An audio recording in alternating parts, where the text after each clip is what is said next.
In 1951, doctors at Johns Hopkins took cancer cells from a 31-year-old black woman named Henrietta Lacks without asking her permission. Her cells, now known as HeLa cells, were the first human cells to survive and multiply outside the body. They led to medical breakthroughs, the polio vaccine, gene mapping, in vitro fertilization, and more. But for decades, her name was left out while pharmaceutical companies profited and her family couldn't afford health care. When her descendants spoke up, they weren't just sharing her story. They were reclaiming meaning. Welcome back to Mini Story, Big Impact. I'm Esther Dillard. And in this episode, we're exploring how your lived experience can become extremely powerful, not just when you speak it, but when you frame its meaning. It's because when you name the truth behind what you lived, you help someone else live differently. Let me tell you a story about Jane Brobee. She's a black woman. She's a mom. Her son, Kwame, is non-speaking and autistic. Educators told her he wouldn't achieve very much, but Jane paid attention to her own story, her son's story.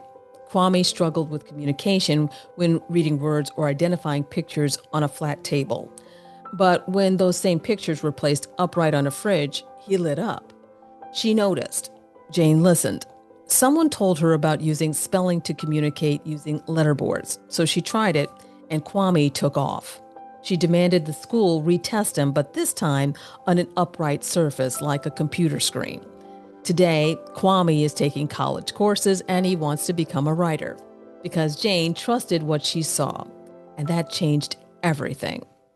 That's not just a beautiful story, it's a story with meaning.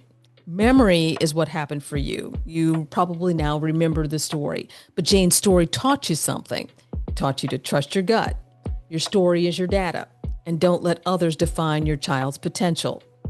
That's what gives her story power. It's not just memory, it's the message.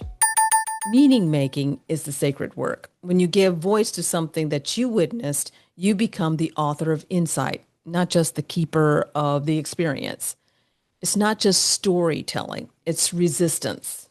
That's wisdom, and that's also healing. I want you to try this. Take the story that you've been working on and finish this sentence. What I want people to understand from this story is, and that's your meaning. It doesn't need to be perfect, it just needs to be real. In our final episode, we'll pull everything together so you can deliver a 2-minute story with structure, voice, meaning, and power. And if you haven't yet, download your free copy of 5 Power Moves for Purpose-Driven Storytellers.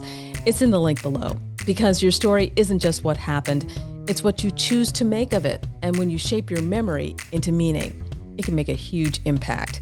Let's keep shaping stories that move the world 2 minutes at a time.